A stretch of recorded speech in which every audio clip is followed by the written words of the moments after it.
Hi there. Way back when I was a young one, probably sometime in the mid-1970s or so, the timeless holiday classic, Santa Claus Conquers the Martians, was broadcast on our local station for a Saturday afternoon movie. My brothers and I started watching it, but they became bored, or worse, and wandered away from the TV, and yet I didn't. For some reason I still don't understand, I sat and watched the entire movie. This may explain my state of mind today. Of all of the kiddie-oriented holiday movies to appear over the years, Santa Claus Conquers the Martians is easily the most infamous, the most despised, and the one pointed to as the worst Christmas movie of all time, if not the worst ever. This movie is often compared with the two most famous bad movies of all, such as Plan 9 from Outer Space and Robot Monster. To fans of Mystery Science Theater 3000, the Santa Claus Conquers the Martians episode is one of the most popular episodes, and not just because the comedy is so good, but also because the movie is indeed so bad.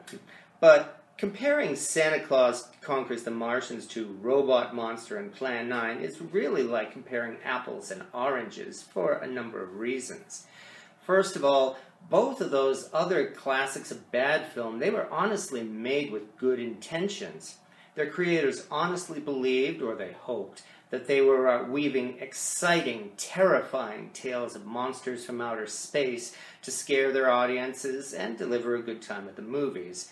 Science fiction films of the early to mid-1950s had not yet been relegated to the status of low-budget kiddie entertainment, and their creators had enough faith in their visions that they persevered, and they were actually able to bring them through to their final visions on screen, which were then, of course, rejected by howling and laughing audiences.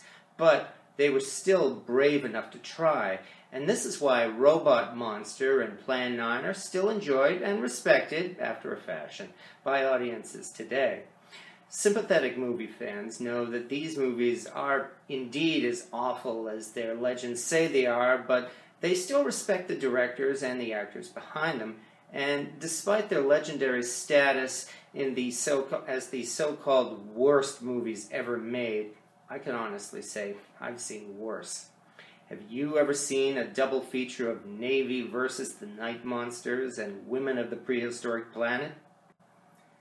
Which brings us to Santa Claus Conquers the Martians.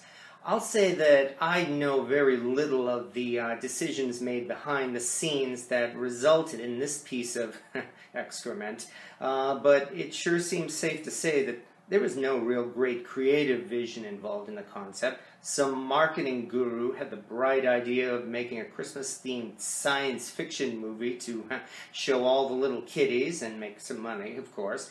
And besides, it was practically guaranteed to make a profit, especially if the production budget was set low. And he was right, too. Santa Claus Conquers the Martians was re-released to matinee theaters across the country and around the world for the next 20 years or so, and the movie did indeed bring in a profit. It also caused some children to start screaming and crying in the movie theaters, at least according to legend. And because the movie was actually profitable, it makes me wonder why their producers let it lapse into the public domain, and that's why the only copies of the movie available today are these $3 budget DVDs, usually found in the throwaway bins at Walmart and the like. Of course, Santa Claus Conquers the Martians is hardly alone in its opinion that kids will watch anything put in front of them if it's meant to appeal especially to kids. Something that continues even to the present day. Now, despite the 5 seconds or so it took to come up with the deeply moving concept of Santa Claus being kidnapped by Martians, the screenwriters who had been assigned to the project, they still did their best to produce a decent story, one that really did take care to treat the image of Santa Claus with respect. And while the movie suffers from lapses of logic on an unbelievable scale, there are still some decent moments in the story that really do suggest the writers were trying to give it some kind of decency. Take the actor playing Santa Claus, John Call, for instance. His performance has been called many things, ranging from half-drunk to high on LSD, but I'll disagree with this and say that his performance is actually decent. He does give us the Santa Claus that children know and they expect, and he's always smiling and laughing and respectful towards everyone. He can't say a bad word about anyone.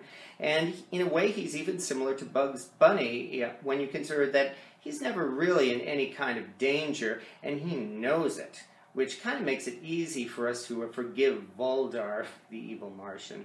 And he also has this mysterious magical power to him that even turns the attacking robot Torg into a toy, and it makes the young Martian children smile with joy. Well, if the kids playing the Martian children had put in a decent performance, then maybe we would have believed it. Even the rebellious Martians who kidnapped Santa, they're affected by this, except for Voldar, of course.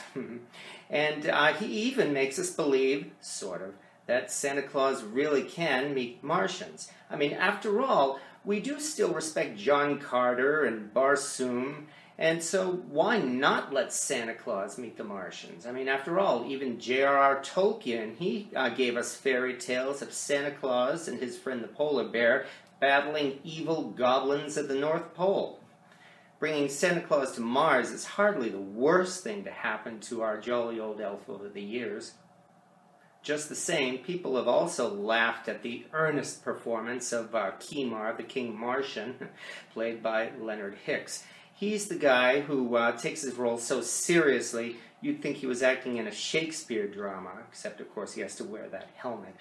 Yet, Kimar shows us that if the other performers had approached the movie in the same manner and put in some good performances, then even a storyline like this might have become more enjoyable, because this is hardly the only Christmas special with an unbelievable plot.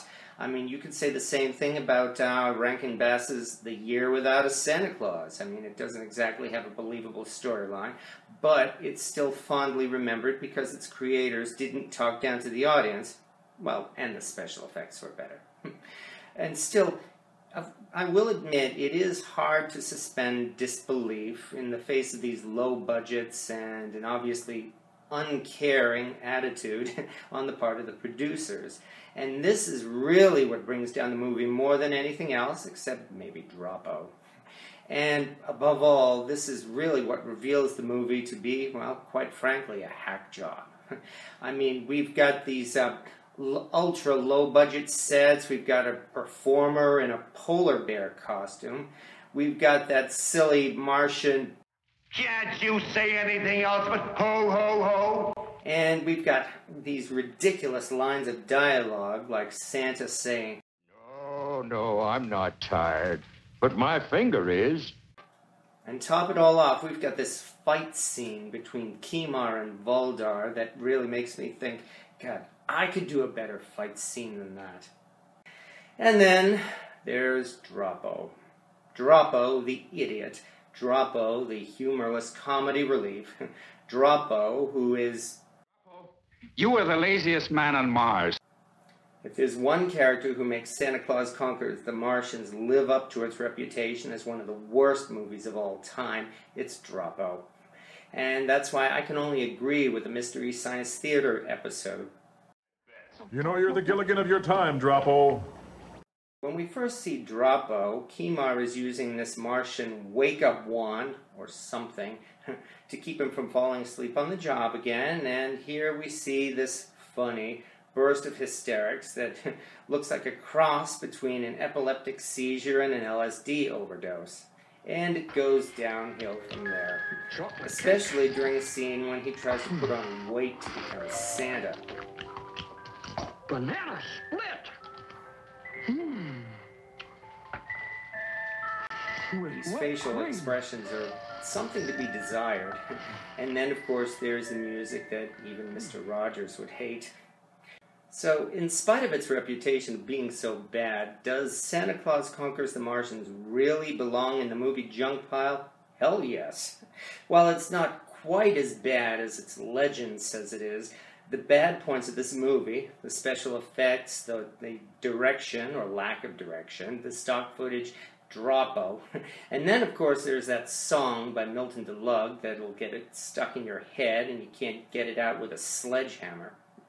All of these show that the best way to see this movie is indeed to check out the Mystery Science Theater episode, which skewers the movie itself right to the core. And the movie does try to give Santa the respect he deserves, but then again, so do so many other movies that are, well, better than this one. So its aspirations are far lower than many other successful and not so successful low-budget science fiction and horror movies, and Santa Claus Conquers the Martians is richly deserving of its reputation as one of the worst Christmas movies of all time. Of course, dedicated bad film watchers are able to list at least a dozen bad movies that can put this one to shame, and in most cases they'll tell you the only good things about those movies are the fact that they were able to give paychecks to some actors and actresses who needed the money, and they gave the audiences some fodder for laughter. There are other Christmas movies out there that can easily be roasted alongside Santa Claus Conquers the Martians, but the legend of this one certainly does make it a Christmas classic that will be with us yet for many years to come. Unfortunately. Thank you for watching. Hang up that mistletoe. See you here. On Christmas Day, you wake up and you say, hooray for Santa Claus. S-A-N-T-A-C-L-A-U-S, hooray for Santa Claus. You spell it S-A-N-T-A-C-L-A-U-S, hooray for Santa Claus. Hooray for Santa Claus. That's what you're all becoming. Marshmallows.